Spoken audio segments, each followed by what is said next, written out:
दोस्तों, GS solution 96 में आपका स्वागत है। आज हम प्रभात पब्लिकेशन की बीपीएससी के प्रैक्टिस सेट नंबर 3 का अध्ययन करेंगे। प्रैक्टिस सेट नंबर 1 और प्रैक्टिस सेट नंबर 2 का अध्ययन हम लोग कर चुके हैं। आज हम प्रैक्टिस सेट नंबर 3 का अध्ययन करेंगे, ठीक है, जिसके अंतर्गत प्रथम प्रश्न है जो आईएएस रंजीत कुमार सिंह के द्वारा लिखी गई ये पुस्तक है, जिसके अंतर्गत प्रथम प्रश्न है। देखिए, पेरिप्लस ऑफ द एरिथियन सी के लेखक का श्रेय किसे दिया जाता है? तो यह एक अज्ञात यूनानी नाविक थे जिन्हें पेरिप्लस ऑफ द एरिथियन सी के लेखक का श्रेय जाता है। ठीक है, आगे प्रश्न संख्या 2 है। एशिया माइनर से प्राप्त बोकाचकोई अभिलेख में जिन वैदिक देवताओं का आह्वान किया गया है वे कौन कौन है? इंद्र, नासत्य, मित्र और वरुण का आह्वान किया गया है। प्रश्न संख्या 3 है। स्वामित्व निम्नलिखित में से किस मंत्रालय की योजना है? स्वामित्व जो है यह पंचायती राज मंत्रालय की योजना है, जिसकी शुरुआत 24 अप्रैल 2020 को की गई थी। 24 अप्रैल 2020 को की गई थी। 24 अप्रैल को प्रतिवर्ष पंचायती राज दिवस मनाते हैं। चलिए आगे देखते हैं। प्रश्न संख्या 4। प्रश्न संख्या 4 में आता है, निम्नलिखित पशु समूह में से कौन सा समूह मोहनजोदड़ो की पशुपति मुद्रा पर अंकित है? तो यह जो अंकित है वह है व्याघ्र, हाथी, गेंडा और भैंसा। ठीक है, बी नंबर इसका सही आंसर हो जाएगा। आगे देखते हैं। निम्नलिखित में से कौन दिल्ली सुल्तानों के अधीन सैन्य विभाग का प्रमुख था? तो सैन्य विभाग का जो प्रमुख था वह हुआ करता था अरीज ए मुबालिक। अरीज ए मुमालिक जो हुआ करता था वह सैन्य विभाग का प्रमुख हुआ करता था। निम्नलिखित, आगे देखिए, आगे 6 नंबर प्रश्न है। पुस्तक द ड्रीम ऑफ रेवोल्यूशन और बायोग्राफी ऑफ जयप्रकाश नारायण किसने लिखी है? तो यह जो लिखे हैं वह हरिवंश सिंह ने लिखी हैं। आगे देखते हैं। प्रश्न संख्या 4 है। चोल प्रशासन में पाडी कवल से क्या तात्पर्य है? पाडी कवल जो थे, पाडी कवल से तात्पर्य है ग्राम सुरक्षा के लिए दिया जाने वाला कर। ग्राम सुरक्षा के लिए दिया जाने वाला कर जो है वह पाडी कवल के नाम से जाना जाता था। आगे 8 नंबर प्रश्न के बारे में देखते हैं। 8 नंबर प्रश्न कहता है कि बंगाल के पाल शासकों के काल में जिस कृषक समुदाय ने विद्रोह किया था उसका नाम क्या था? तो उसका जो नाम था वह कैवर्थ। उसका नाम क्या था? कैवर्थ। सुडोकू पहेली के गॉडफादर के नाम से जाना जाता है। सुडोकू पहेली के गॉडफादर के नाम से किसे जाना जाता है? तो वह है माकी काजी को कहा जाता है। आगे, पुलकेशिन द्वितीय के ऐहोल अभिलेख में हर्षवर्धन की किस सेना का उल्लेख है? तो हर्षवर्धन की गज सेना का उल्लेख है। आगे है, पत्तिनी पूजा को किस तमिल ग्रंथ में प्रतिष्ठा प्राप्त हुई है? पत्तिनी पूजा को शिल्पादिकारम तमिल ग्रंथ में प्रतिष्ठा प्राप्त हुई है। जजमानी प्रथा का उल्लेख करने वाले उपन्यास गण देवता की रचना किसने की थी? गण देवता की रचना कौन किया था? तो ताराशंकर बंदोपाध्याय द्वारा किया गया था। आगे, याज्ञवल्क्य स्मृति के प्रसिद्ध टीकाकार अप्रार्क एक शिलाहार राजा थे। आगे 14 नंबर प्रश्न है। गोपुरम कहाँ के मंदिरों की विशेषता है? गोपुरम या तमिलनाडु की मंदिरों की विशेषता है। 15 नंबर प्रश्न है। 15 नंबर प्रश्न कहता है कि ब्रिटिश सेना में सेवारत भारतीय सैनिकों का पहला सैनिक विद्रोह निम्नलिखित स्थानों में से कहाँ हुआ था? तो यह जो हुआ था वह बेल्लोर में हुआ था। यह कहाँ हुआ था? बेल्लोर में हुआ था। सृजन पोर्टल किस मंत्रालय द्वारा शुरू किया गया है? सृजन पोर्टल जो है वह रक्षा मंत्रालय द्वारा जारी किया गया है। सृजन पोर्टल रक्षा मंत्रालय द्वारा जारी किया गया, इसलिए इसका आंसर ये हो जाएगा, उपयुक्त में से कोई नहीं। भारत में सर्वप्रथम पूर्व पाषाणकालीन उपकरण रॉबर्सब्रूट को कब मिला था? तो यह जो मिला था वह 1863 में मिला था। भारतीय संविधान के अनुरूप संबंध को प्रदर्शित करता है, भारतीय संविधान के अनुरूप संबंध को प्रदर्शित करता है, वह है नियम पुस्तिका। कौन है? यह है नियम पुस्तिका। बाबा रामचंद्र ने किसानों को संगठित किया था कहाँ? बाबा रामचंद्र ने अपने किसानों को अवध में संगठित किया था। आगे देखते हैं। माउंटबेटन योजना प्रस्तुत की गई थी। माउंटबेटन योजना 3 जून 1947 को माउंटबेटन योजना प्रस्तुत की गई थी। 21 नंबर प्रश्न देखते हैं। भारतीय राष्ट्रीय कांग्रेस के किस अधिवेशन में पूर्ण स्वराज्य के संकल्प की घोषणा की गई थी? तो यह जो था वह लाहौर अधिवेशन था जिसमें पूर्ण स्वराज की घोषणा की गई थी। अगस्त 1946 को घोषित प्रथम अंतरिम राष्ट्रीय सरकार में निम्नलिखित में से कौन शामिल नहीं थे? तो वह डॉक्टर राधाकृष्णन शामिल नहीं थे।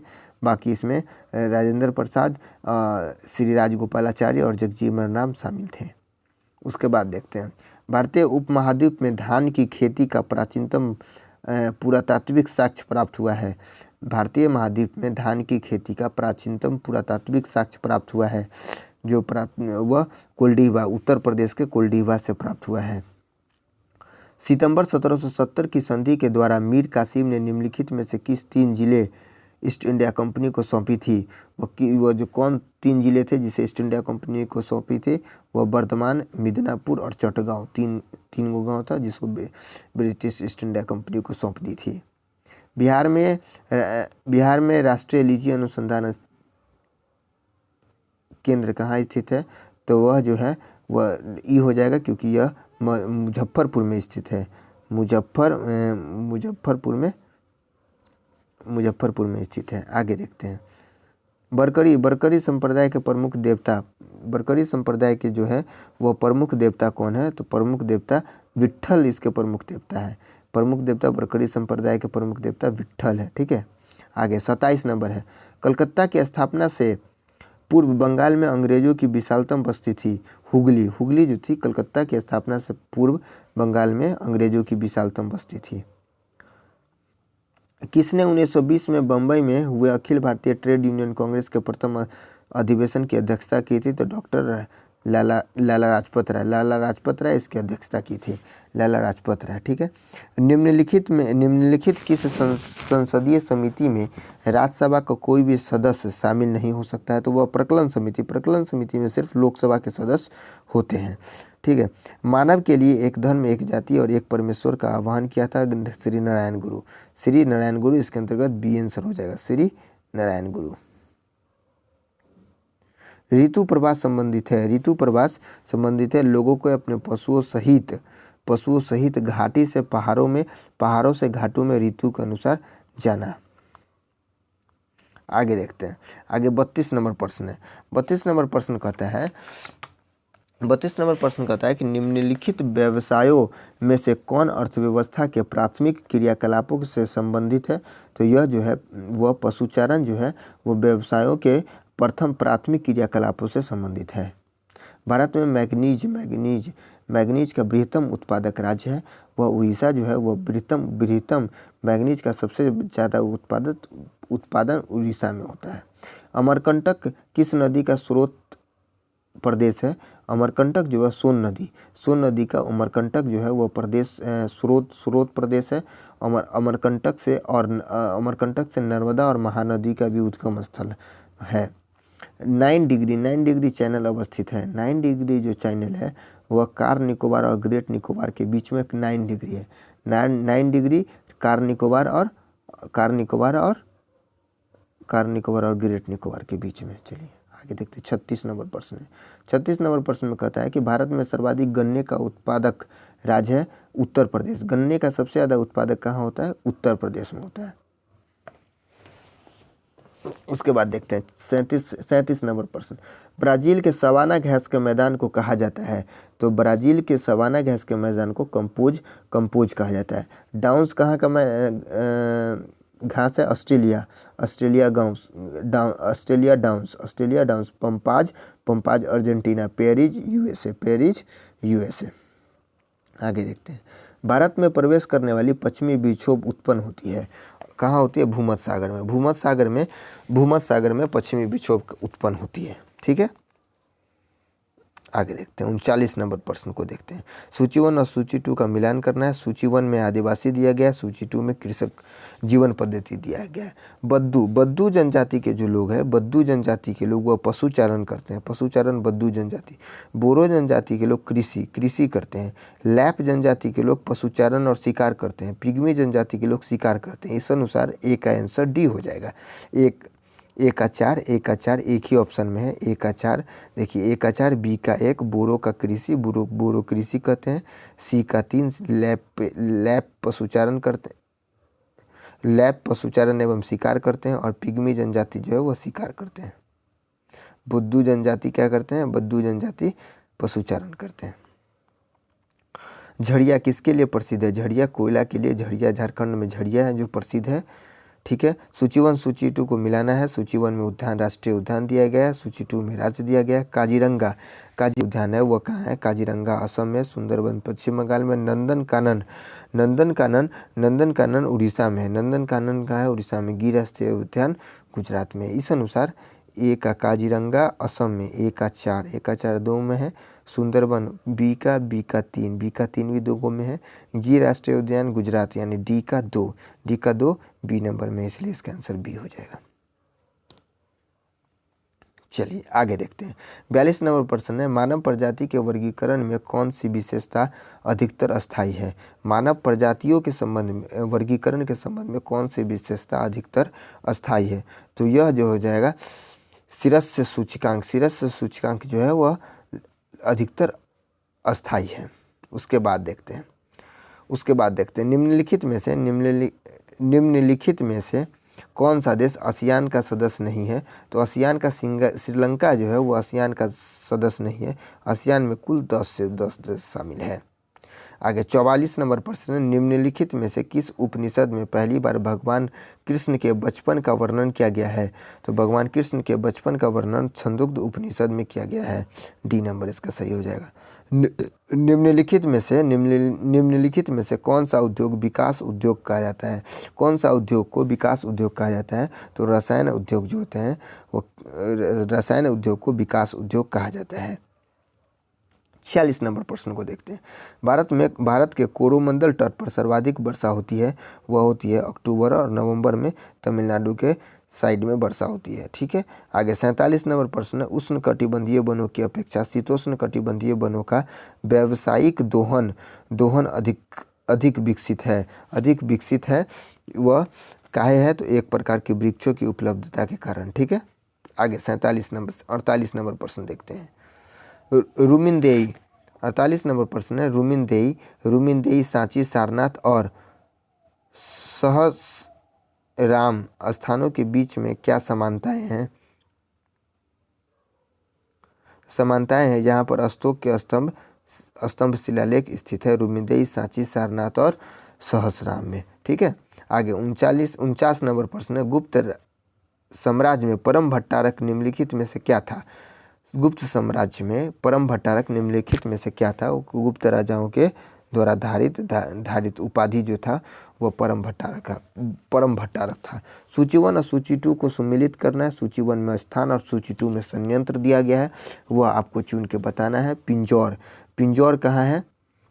वह जो है पिंजौर कहाँ है?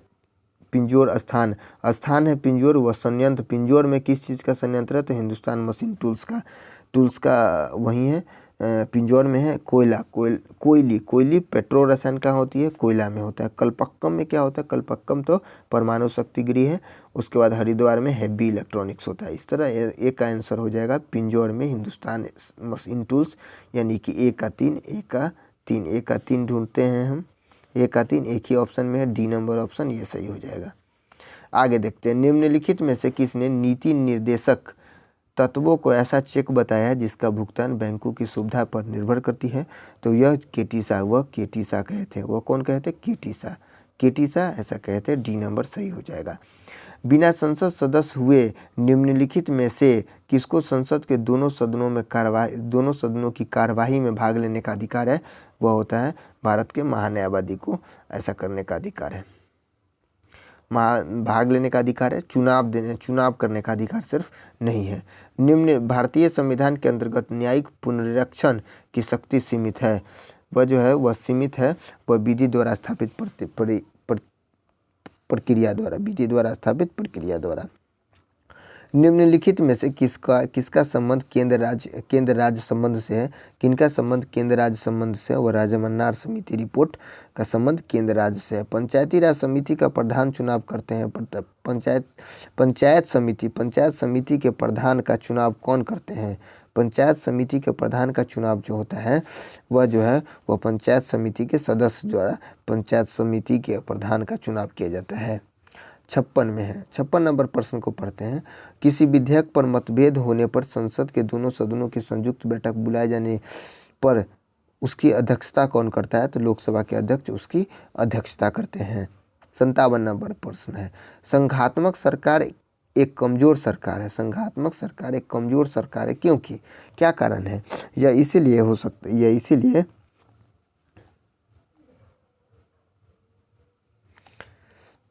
कि डी नंबर, यह राजनीतिक और राष्ट्रीय एकीकरण नहीं कर सकता है। आगे है, किसने कहा कि दबाव समूह में तृतीय दबाव समूह राजनीतिक दल सदन का नाम धारण कर लिया है? वह फाइनर। ठीक है, दबाव समूहों ने तृतीय दबाव समूह राजनीतिक दल सदन का नाम धारण कर लिया है, वह फाइनर।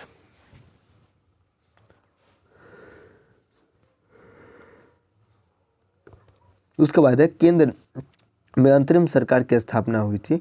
केंद्र में अंतरिम सरकार की स्थापना हुई थी कैबिनेट मिशन के आने के बाद 1946 में। निम्नलिखित में से कौन विश्व में सबसे अधिक शक्तिशाली द्वितीय सदन है? तो अमेरिका का सीनेट जो है वह विश्व में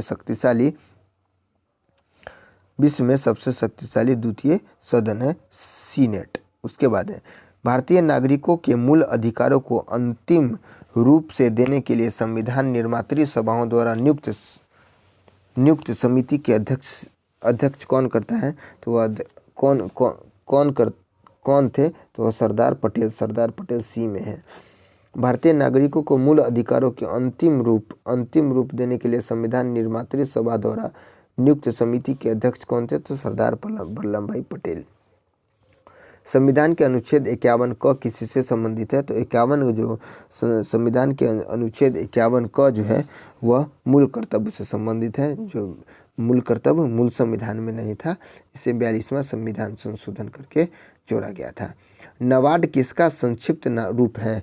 नाबार्ड जो है वह किसका संक्षिप्त रूप है? तो नाबार्ड जो है वह national bank for agriculture and rural development का संक्षिप्त रूप है।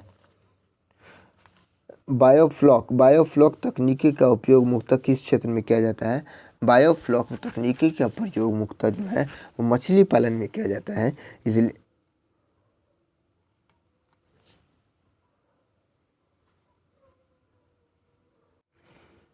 इसलिए इसका आंसर जो हो जाएगा वह ई नंबर हो जाएगा, क्योंकि इसका उपयोग मछली पालन में हम करते हैं। मछली पालन में किसका उपयोग करते हैं? बायोस्टॉक तकनीकी के बायोफ्लॉक तकनीकी का।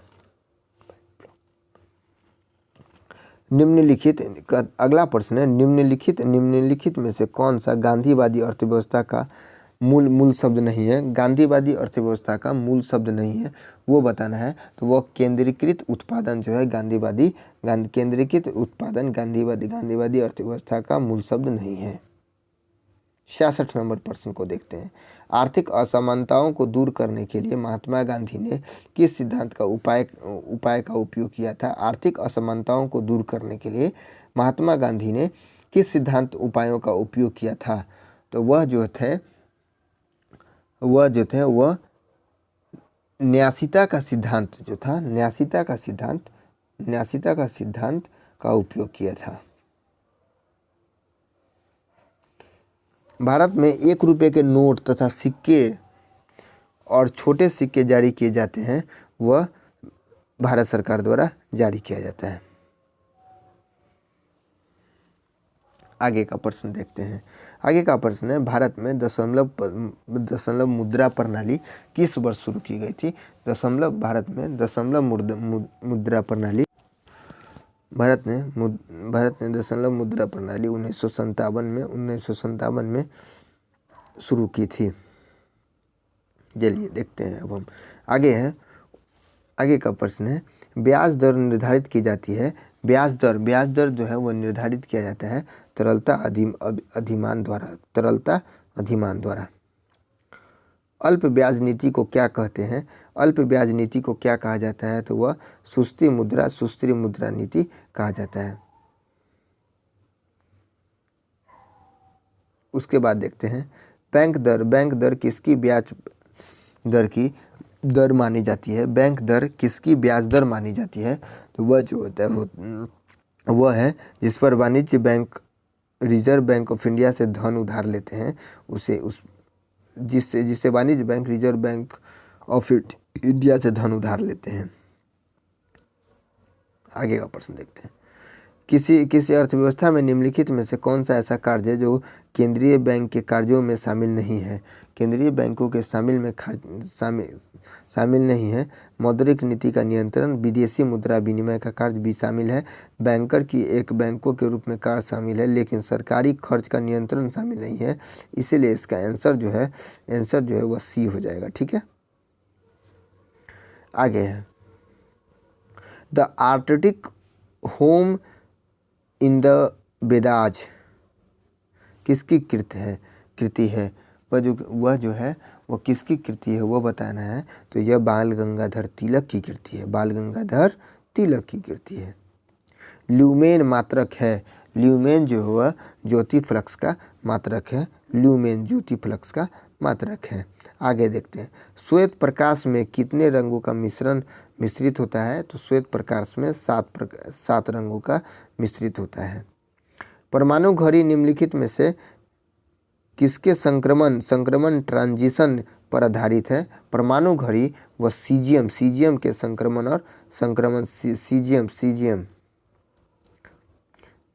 के संक्रमण ट्रांजिशन पर आधारित है। अवतल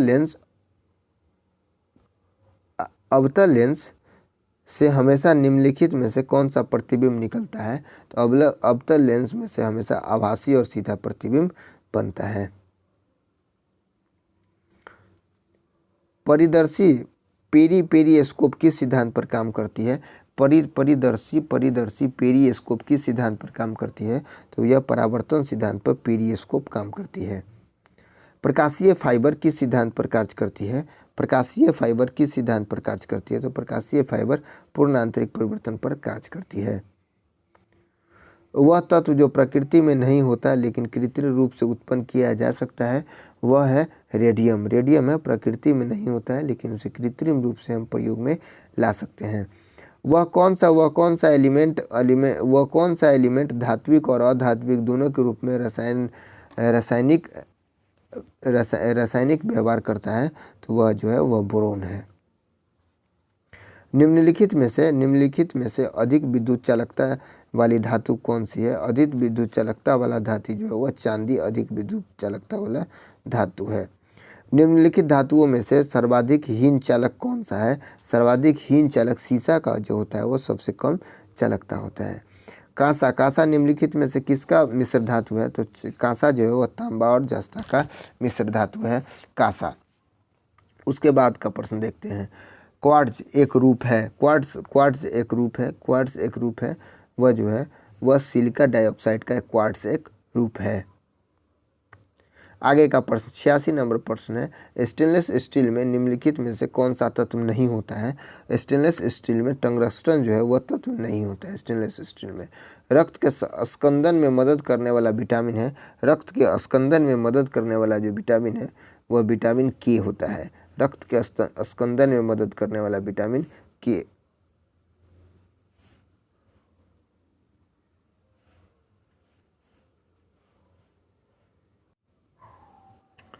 आगे का है, साइट्रिक एसिड मुख्य रूप से किसमें होता है? साइट्रिक एसिड जो होता है वह मुख्य रूप से नींबू में साइट्रिक एसिड पाया जाता है। आगे का प्रश्न है, मूत्र बनता है आगे है मूत्र बनता है संग्राहक वाहिनियों में मूत्र बनता है। आगे देखते हैं, मूत्र के स्रावन को बढ़ाने वाली विधि औषधि को कहते हैं। विधि औषधि को कहा जाता है, वह कहा जाता है डाईयूरेटिक। एलोसोम होते हैं, एलोसोम जो होते हैं वह एलोसोम लिंग गुणसूत्री एलोसोम होते हैं। एलोसोम होते हैं लिंग गुणसूत्री। प्रसिद्ध प्राकृतिक पत्थर की संरचना डार्विन का मेहराब किस द्वीप समूह में स्थित है? किस द्वीप समूह में स्थित है? तो उपयुक्त में से कोई नहीं, इसका आंसर हो जाएगा उपयुक्त में से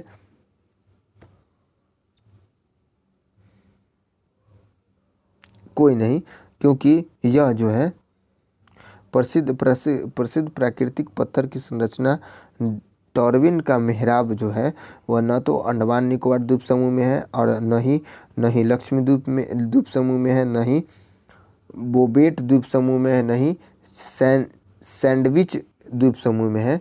वह जो है वह गैलापागोस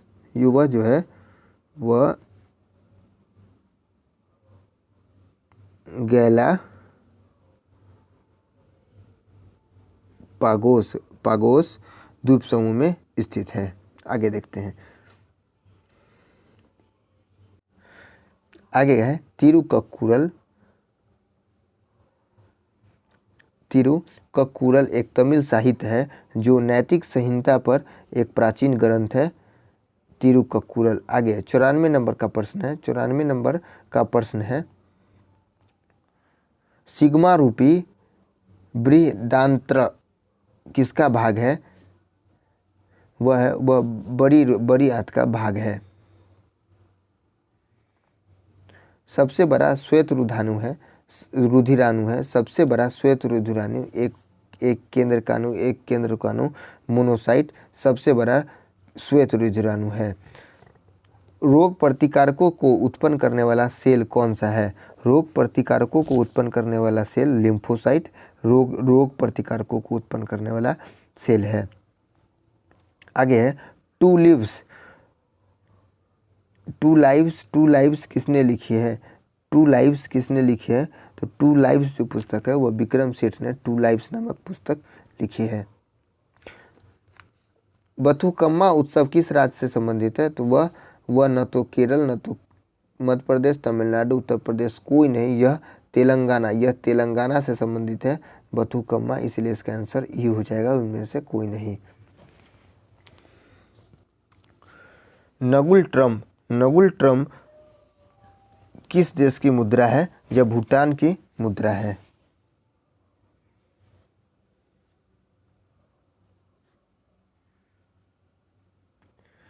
नेताजी सुभाष चंद्र बोस राष्ट्रीय खेल संस्थान कहाँ स्थित है? नेताजी सुभाष चंद्र बोस राष्ट्रीय खेल संस्थान यह पटियाला में स्थित है। बराबर की गुफाओं का उपयोग किसने आश्रय गृह के रूप में किया था? तो यह आजीविकों ने किया था। 102 में अशोक की राजधानी कहाँ थी? अशोक की राजधानी पाटलिपुत्र अशोक की राजधानी थी। चलिए आगे 103 नंबर का प्रश्न है, निम्नलिखित में से किस शासक ने सुलह कुल की नीति अपनाई थी? सुलह कुल की नीति किसने अपनाई थी? तो यह हो जाएगा इनमें से कोई नहीं, क्योंकि यह सुलह कुल की नीति अकबर द्वारा अपनाया गया था। 104 बिहार में शांति व्यवस्था स्थापित करने के बाद राजा मानसिंह ने उड़ीसा पर आक्रमण किया था 1690 में। बिहार में शांति व्यवस्था को स्थापित करने के लिए राजा मानसिंह ने उड़ीसा पर कब आक्रमण किया था? 1690 ईस्वी में। उसके बाद है कर्नाट वंश का अंतिम शासक कौन था? कर्नाट वंश का अंतिम शासक हरि सिंह थे, कर्नाट वंश के अंतिम शासक। 106 नंबर का प्रश्न है, बंगाल के किस नवाब ने मुंगेर को अपना राजधानी बनाया था? तो मीर कासिम ने अपना राजधानी बनाया था। उसके बाद 107 नंबर प्रश्न है, निम्नलिखित में से कौन बिहार का प्रथम नायाब नजीम था? निम्नलिखित में से कौन बिहार का प्रथम नायाब नजीम था? वह राजा राम नारायण थे। राजा राम नारायण बिहार के प्रथम नायाब नजीम राजा राम नारायण थे। 108 नंबर का प्रश्न है, बिहार के क्षेत्र में 1757 से 1758 के मध्य मीर जाफर अंग्रेजों का विरोध किसने किया था? मीर जाफर एवं अंग्रेजों का विरोध किसने किया था? तो वह थे उपयुक्त में से सभी ने किया था। राजा राम नारायण ने, पहलवान सिंह और कामगार खां और सुंदर सिंह ने भी सब ने किया था। उसके बाद है थुबल बहुउद्देशीय परियोजना। थुबल बहुउद्देशीय परियोजना किस राज्य में स्थित है? थुबल बहुउद्देशीय योजना मेघालय, मिजोरम, असम, त्रिपुरा, यह किसी में नहीं, इसलिए इसका आंसर ये हो जाएगा, यह मणिपुर में स्थित है। स्वतंत्रता के उपरांत बिहार में उग्र छात्र आंदोलन कब शुरुआत कब हुई थी? तो 1955 में उग्र छात्र आंदोलन की शुरुआत हुई थी। गंगा बिहार, उसके बाद है गंगा नदी बिहार के किस जिले में प्रवेश करती है? गंगा नदी बिहार के बक्सर जिले में प्रवेश करती है, ये बक्सर जिला हो जाएगा।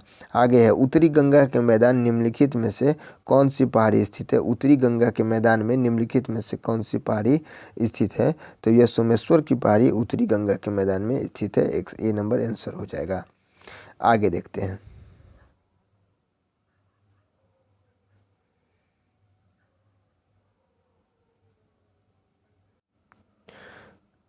आगे 113 नंबर का प्रश्न है, बिहार के उत्तर से दक्षिण तक कितनी लंबाई है?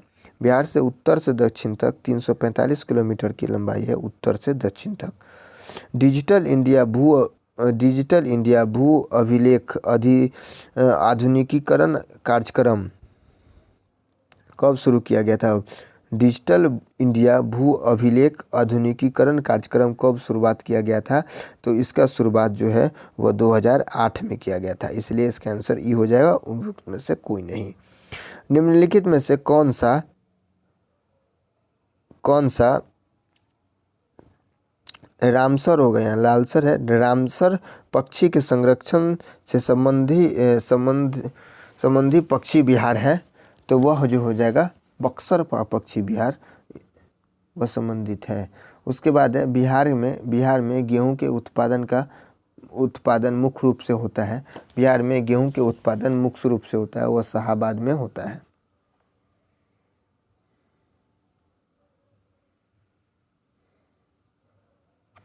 उसके बाद है बिहार में वाल्मीकि नगर के निकट निकाली गई नहर का नाम क्या है? वह गंडक परियोजना है। वाल्मीकि नगर के निकट निकाली गई परियोजना का नाम गंडक परियोजना है। 118 नंबर प्रश्न है, बिहार के बरौनी का तेल शोधक कारखाना किस देश के सहयोग से बना है? तो यह रूस के सहयोग से 1964 में बनकर तैयार हुआ था। बरौनी का तेल शोधक कारखाना रूस के सहयोग से बना है। 119 नंबर प्रश्न है, 119 नंबर का प्रश्न है, सन 2011 की जनगणना के अनुसार बिहार की अनुसूचित जनजाति में न्यूनतम जनसंख्या किस जिले में है? न्यूनतम जनसंख्या वह शिवहर जिले में है। आगे है जनगणना 2011 के अनुसार बिहार के जिले के घटते क्रम में जनसंख्या घनत्व का सही क्रम बताना है। वह सबसे ज़्यादा हो जाएगा आपका हो जाएगा पटना, दरभंगा, वैशाली, बेगूसराय। 121 में है, निम्नलिखित में से कौन सा स्थल राजगीर में स्थित नहीं है? निम्नलिखित में से कौन सा स्थल राजगीर में नहीं है? वह मलिक बया का मकबरा राजगीर में स्थित नहीं है। 122 नंबर में है, विश्व शांति स्तूप कहाँ स्थित है? विश्व शांति स्तूप राजगीर में स्थित है। उसके बाद आगे का प्रश्न मैथ का प्रश्न है, जिसका PDF हम GS सॉल्यूशन टेलीग्राम चैनल पर उपलब्ध करा देंगे। वहाँ से PDF लेकर के आप मैथ्स को सॉल्व कर सकते हैं और उसका आंसर भी हम दे देंगे। हम GS के पेपर को सिर्फ देखते हैं। 133 नंबर प्रश्न है, 133 नंबर प्रश्न है, हमास एक चरमपंथी समूह है जिसका संबंध है। हमास एक चरमपंथी समूह है जिसका संबंध है गाजा पट्टी। केंद्र सरकार के अनुसार भारत की मौजूदा परमाणु ऊर्जा क्षमता न्यूक्लियर पावर कैपेसिटी निम्नलिखित में से कितना मेगावाट है? वह 6780 मेगावाट है। आगे का 135 नंबर प्रश्न है, किस देश की सरकार ने प्रधानमंत्री नरेंद्र मोदी को अपने देश के सर्वोच्च नागरिक सम्मान नगदग पेलजी खोरलो से सम्मानित करने का फैसला किया है? वह जो है वह भूटान जो है ऐसा किया है। विश्व पोलियो दिवस प्रत्येक वर्ष कब मनाया जाता है? विश्व पोलियो दिवस प्रत्येक वर्ष 24 अक्टूबर को विश्व पोलियो दिवस मनाया जाता है। आगे का 137 नंबर का प्रश्न है। 137 नंबर का प्रश्न है, चलिए 137 नंबर, भारत, ईरान और किस देश ने 14 दिसंबर 2021 को चाबहार बंदरगाह के संयुक्त उपयोग पर बातचीत की है? वह उज्बेकिस्तान है। उसके बाद है, जैतपुर विश्व का सबसे शक्तिशाली परमाणु ऊर्जा संयंत्र होगा। जैतपुर विश्व का सबसे शक्तिशाली परमाणु ऊर्जा संयंत्र होगा निम्नलिखित में से किस भारतीय राज्य में स्थित है? जैतपुर जो वह महाराष्ट्र में स्थित है। उसके बाद का 139 नंबर प्रश्न है, भारतीय संविधान के निम्नलिखित में से कौन सा अनुच्छेद राष्ट्रपति को उच्च न्यायालयों के मुख्य न्यायाधीश और न्यायाधीशों की नियुक्ति की अनुमति देता है? तो यह अनुच्छेद 217 है। ऑस्ट्रेलिया का क्रिसमस द्वीप एक वार्षिक घटना जो निम्नलिखित जानवरों में से किसके लाखों की संख्या में प्रवास के लिए जाना जाता है? तो वह जो हो जाएगा केकरो की प्रवास के लिए जाना जाता है।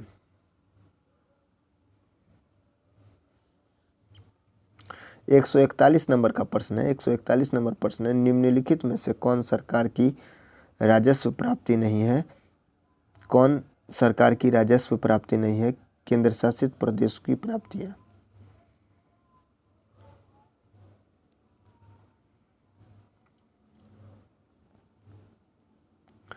वांचुबा त्योहार किसके जीवन में सबसे महत्वपूर्ण उत्सवों में से एक है? तो वह जो है वह असम के तिवा जनजाति। 143 नंबर प्रश्न को देखते हैं, हजारा फारसी भाषा निर्जातीय समूह है जो निम्नलिखित में से किस देश की मूल निवासी है? वह जो है अफगानिस्तान की मूल निवासी है। उसके बाद है 144 नंबर प्रश्न, सरकारी स्वामित्व वाले संविदा कारक मॉडल निम्नलिखित में से किस समिति की सिफारिश है?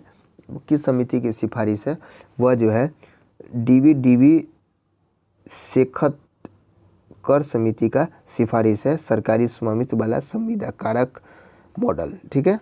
आगे 145 नंबर प्रश्न है, पीची वजानी, चिमोनी और चुलनूर शब्द जो कभी कभी समाचारों में देखे जाते हैं संबंधित है, वह किससे संबंधित है? वन्यजीव अभयारण्य से संबंधित है। 146 नंबर में, भारत में विजय दिवस प्रतिवर्ष किस दिन मनाया जाता है? भारत में विजय दिवस 16 दिसंबर को मनाया जाता है। केंद्रीय मंत्रिमंडल ने विवाह के लिए महिलाओं की उम्र को 18 वर्ष से बढ़ाकर निम्नलिखित में से कितने वर्ष रखने का प्रस्ताव रखा है? तो वह 21 वर्ष। हाल ही में किस देश के दिग्गज फुटबॉलर सर्जियो एगुएरो ने सिर्फ 33 साल की उम्र में फुटबॉल को हमेशा के लिए अलविदा कह दिया है? वह कौन थे? वह किस देश से संबंधित है? वह अर्जेंटीना से संबंधित है। क्या नाम है उनका? सर्जियो एगुएरो अर्जेंटीना के थे। निम्नलिखित में से कौन सा एयरपोर्ट जल्द ही देश का 4 रनवे वाला पहला एयरपोर्ट बन जाएगा? वह जो है वह इंदिरा गांधी अंतर्राष्ट्रीय एयरपोर्ट। आज का सेट का 150वां प्रश्न है,